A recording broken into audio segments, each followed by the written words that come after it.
వచ్చినాడంటే ఎంతో మంది ఆ శరలో ఉన్నారు. దానియేలు ఉన్నాడు, షడ్రకు మేషకు అబేద్నెగో వాళ్ళు ఉన్నారు, అనేక మంది ఎజ్రా నెహెమీయులు అనేకులు కూడా ఆ దినాల్లో శరలోనికి వెళ్ళిపోయినారు. కానీ దానియేలు గ్రహించినాడు, ఎప్పుడు వస్తుంది? ఇజ్రాయేళ్లకు విడుదల వస్తుంది. ఇజ్రాయేళ్లకు ఏమొస్తుంది? దేవుని ప్రజలకు విడుదల ఆసన్నమైందని గ్రహించి దానియేలు 9వ అధ్యాయానికి రండి. ఇప్పుడు 9వ అధ్యాయం 3వ వచనం. ఏం చేసినాడు ఆయన? చదవక. అంతటా నేను గోనె పట్ట కట్టుకొని కాదలే ఒక్క మాట చదవాలి. కాబట్టి ఆయన ఏం కట్టుకున్నాడు?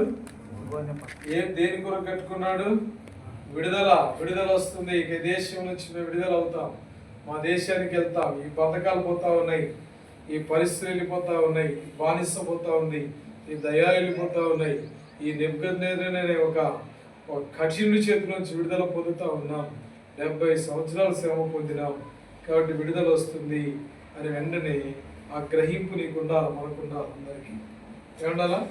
దేవుడు విడుదల ఇస్తున్నాడు, అక్కడ దేవుడు విడుదల ఇస్తున్నాడు, దానియేలు గ్రహింపు ఉండాలి. వెంటనే ఏం చేయాలంట? గోనె పట్ట కట్టుకొని. అనేక మంది గోనె పట్టలు కట్టుకున్నారు. ఏం ఇప్పుడు మనకు అవసరం లేదు, అంత పెద్దగా వెళ్ళవలసిన అవసరతను బట్టి. కాబట్టి మనము గోనె పట్ట కట్టుకోవడం అంటే మన జీవితంలో ఎప్పటికప్పుడు మన జీవితంలో ఎప్పటికప్పుడు తగ్గించుకునే జీవితం. దేవుని బట్టి దేని దగ్గర రావాలా?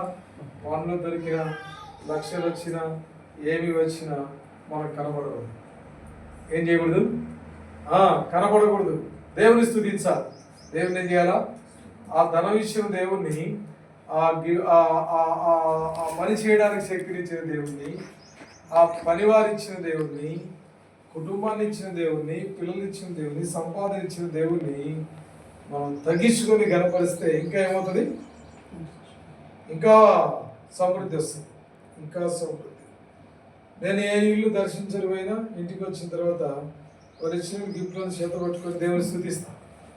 నేను ఖచ్చితంగా నాకు నేర్పించిన దేవుని అనుభవం ఖచ్చితంగా వారు వారు వారి ఇల్లు దర్శించినప్పుడు ఇలా చేస్తుంటుంది. వారి సమర్పణ బట్టి దేవుని స్తుతిస్తాం. వాడు స్తుతించడం ద్వారా దేవుడు మనలే చేశాడు. స్తుతించడం ద్వారా తగ్గించుకొని ఎవరైతే మనకు సమర్పించుకుంటే వారి కుటుంబాలకు ఆశీర్వాదం వస్తుంది. వారి కుటుంబాలకు ఏం రావాలా? ఆశీర్వాదం రావాలా. కాబట్టి ఆశీర్వాదం రావాలంటే నేను కాదు, నువ్వు కాదు, ఇచ్చే దేవుడు. దేవుడు ఇవ్వాలంటే ఏం చేయాలి? మనం దేవుని సన్నిధిలో వారి నిమిత్తమై, మన నిమిత్తమై వారిని కనపరచాలి. కాబట్టి సంపాదన ఇచ్చిన దేవుని ఏం చేయాలా? స్తుతించాలా. ఇంట్లోకి ఎంటర్ కాకముందే, మందిరంలో ప్రవేశించగానే గేటు బయటనే మోకరించి ప్రార్థన చేసి స్తుతించి ఇంట్లోకి వెళ్ళిపోతాం. కాబట్టి దానియేలు ఆ శరలో ఉన్నప్పటికీ గోనె పట్ట కట్టుకుంటూ వచ్చినాడు. ఇంకేం చేస్తూ వచ్చినాడు?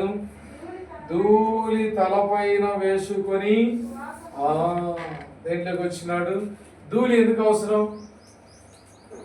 ధూళి ఎందుకు అవసరం అంటే మనం ధూళికి కూడా సమానమైనటువంటి వాళ్ళం కాదు అని.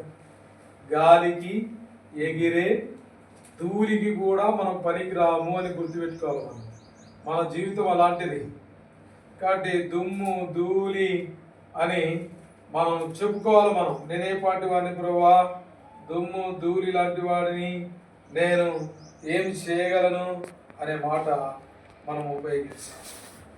కాబట్టి ప్రభునందు ప్రియమైనటువంటి స్నేహితుల సహోదరి, మనము ఎంత గొప్పవారిమైనప్పటికీ మనము ఆయన కాలి కింద ధూళితో సమానము. అర్థమైందండి? దేనితో సమానం? ఎందుకంటే పితరులు ఎప్పుడు ప్రార్థన చేసినా, అది నినివే పట్టణం యోనా కావచ్చు, లేకపోతే ఇంకొకళ్ళు కావచ్చు, ఎవరైనా కావచ్చు, ఏం చేస్తారు అంటే వాళ్ళు ఖచ్చితంగా గోనెపట్ట కట్టుకుంటారు, ధూళిలో బూడిదలో ఉంచుకుంటారు. ఎందుకంటే ఆ స్థితి మనం చూస్తే దుమ్ము ధూళి లాంటి వాడిని. అబ్రహాం చూడేమన్నాడు? ఆదికాండం 18 చూడేమాట. ఎంత గొప్ప వ్యక్తి, ఎంత గొప్ప మాట దేవుని సన్నిధిలో తగ్గించుకుంటున్నాడో చూడండి. మాట 27వ వచనం, 18వ అధ్యాయము ఆదికాండం 27వ వచనం చూడండి. ఆ మాట అందుకు అబ్రాహాము ఇదిగో